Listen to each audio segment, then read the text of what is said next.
नमस्कार दोस्तों। भानगढ़ किले में जो भी हमारे साथ हुआ वो रात हम कभी नहीं भूल सकते। लेकिन इसको सुनने के बाद आप कभी भी रात में भानगढ़ किले के अंदर नहीं जाएंगे।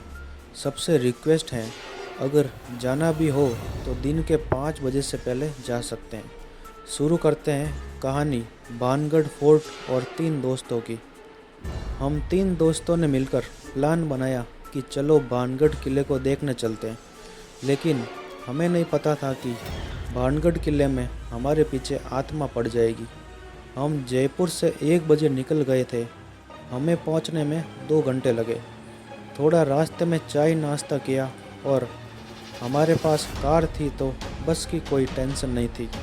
इसलिए मस्ती करते करते 4 बजे हमने भानगढ़ किले में एंट्री की। एंट्री के लिए एक मेन गेट है और वहाँ पर एक गार्ड बैठा था। हमने नॉर्मल एंट्री की। हमने सोचा नहीं था कि हम रात में इस किले में वापस आएंगे। मैं ये आज तक नहीं समझ पाया कि हम रात को किले में वापस गए ही क्यों थे। क्या हम अपने मन से आए थे या कोई आत्मा हमें बुला रही थी। अगर आप भानगढ़ किले में गए हो तो आपको पता होगा, वहाँ पर किले के अंदर एक इंडियन आर्मी का जवान सिक्योरिटी के लिए रहता है। हम थोड़ा आगे गए तो वहाँ एक बुजुर्ग महिला भानगढ़ किले की कहानी सुना रही थी, तो हम तीनों दोस्त भी सुनने लगे। थोड़ी देर बाद ऐसा लग रहा था कि हमारे आसपास कोई है। आप जानकर हैरान हो जाएंगे, हम किले में 4 बजे आए थे और कब 5 बज गए हमें पता भी नहीं चला। मैंने मेरे दोस्तों को बोला कि इतनी जल्दी टाइम कैसे जा रहा है, कुछ गड़बड़ है क्या। चारों तरफ सन्नाटा ही सन्नाटा था। मेरा एक दोस्त डरा हुआ था, उसने कुछ नहीं बोला। मुझे ये समझ नहीं आ रहा था, थोड़ी देर पहले यहाँ इतनी भीड़ थी और 5 बजने से पहले सब कहाँ गायब हो गए। ये बिल्कुल वैसा ही था जैसे करण अर्जुन फिल्म में एंड में गांव वाले गायब हो गए थे।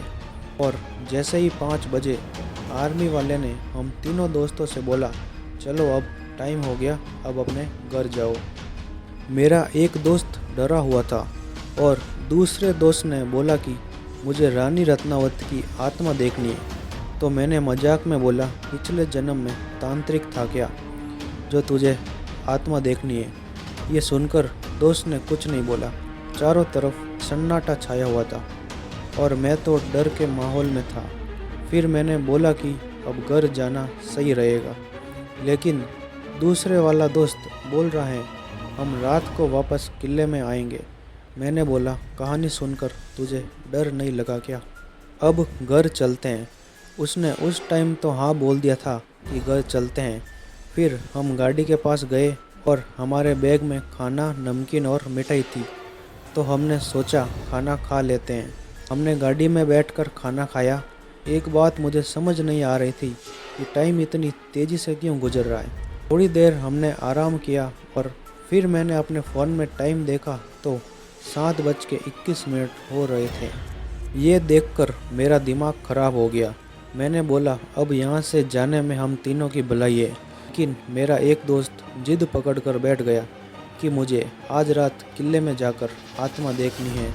वो जो बुजुर्ग महिला भानगढ़ किले की कहानी सुना रही थी, उसने बताया था कि रानी रत्नावती की आत्मा यहाँ भटकती है। तो इसी बात को लेकर मेरे दोस्त ने बोला, मुझे रानी रत्नावती की आत्मा देखनी है। मैं भी तो देखूँ कैसी थी रानी रत्नावती। एकदम चुप हो गया मैंने बोला, एक दोस्त को आत्मा देखनी है, बेचारे दूसरे दोस्त का तो सोचो, ये कितना डरा हुआ है। फिर मेरे दोस्त ने गुस्से में बोला, तुम दोनों चल रहे हो मेरे साथ, नहीं तो मैं अकेला चला जाऊंगा। हमने कुछ नहीं बोला तो वो गाड़ी से उतरकर अकेले जाने लग गया। हमने बोला, रुक भाई, अकेले मत जा, हम भी चलते हैं तेरे साथ। क्या करते, दोस्त था, अकेला नहीं छोड़ सकते थे। आपको बता दूं कि किले में एक गेट तो था ही, लेकिन किले की दीवार टूटी हुई थी, तो कहीं से भी अंदर जा सकते थे। गेट से जाएंगे तो आर्मी वाला वहाँ बैठा है, वो पकड़ लेगा, क्योंकि रात को किले में जाना मना है। फिर हम तीनों टूटी हुई दीवार से किले के अंदर गए और किले में घुसते ही 5 कुत्ते हमारे सामने खड़े थे। मुझे लगा कि अब तो बेटा हम गए। ये भौंकेंगे तो आर्मी वाले को पता चल जाएगा कि कोई ना कोई अंदर आया है और वो हमको नहीं छोड़ेगा। ये सीन देखने वाला था कि 5 कुत्ते हमको देखते देखते किले के बाहर जा रहे हैं पर भौंक नहीं रहे। डर का माहौल बन गया था। कुत्ते किले के बाहर चले गए। दूसरे दोस्त ने बोला चल भाई यहाँ से, लेकिन मेरे दोस्त को तो आत्मा देखनी थी। हम तीनों ने पूरा किला घूम लिया, आत्मा तो कहीं नहीं दिखी। लेकिन मेरे साथ एक छोटी सी घटना हुई। मेरे हाथ में एक बैग था, मुझे ऐसा लगा कि किसी ने मेरे हाथ से वो बैग छीन लिया हो। हुआ ये था कि मेरे हाथ से किसी ने बैग नीचे गिराया और वो बैग रिवर्स में चला गया। मतलब मैं जहाँ खड़ा हूँ उससे 2 कदम पीछे बैग चला गया था। जब ये बैग वाली घटना हुई तो मेरे जिस दोस्त को आत्मा देखनी थी उसने बोला कि यहाँ कोई है। उसी वक्त मेरे पैर कांपने लग गए थे और एक दोस्त बेहोश हो गया। फिर मैंने हिम्मत करके बैग उठाया और बैग से पानी की बोतल निकालकर दोस्त को पानी पिलाया और उसे होश आते ही जल्दी से वहाँ से भागे और जल्दी से गाड़ी में बैठकर वहाँ से निकल गए। भानगढ़ किले से थोड़ी दूर गए। उसके बाद बैग में बिस्किट और चॉकलेट थी। उसको खाने के लिए बैग खोला और मैंने जो देखा अगर वो आप सुन लोगे तो आपके रोंगटे खड़े हो जाएंगे। वो जो मिठाई का बॉक्स था उसमें 500 ग्राम मिठाई थी। हमने सिर्फ एक एक पीस मिठाई खाई थी, लेकिन साला पूरे बॉक्स में सिर्फ 2 मिठाई के पीस थे। और बस ये देखने के बाद हमने वो मिठाई का बॉक्स बाहर फेंक दिया। हमने एक सीख ले ली कि ज़िंदगी में कुछ भी करना लेकिन आत्मा का पीछा ना करना। चीन टपाक डम डम।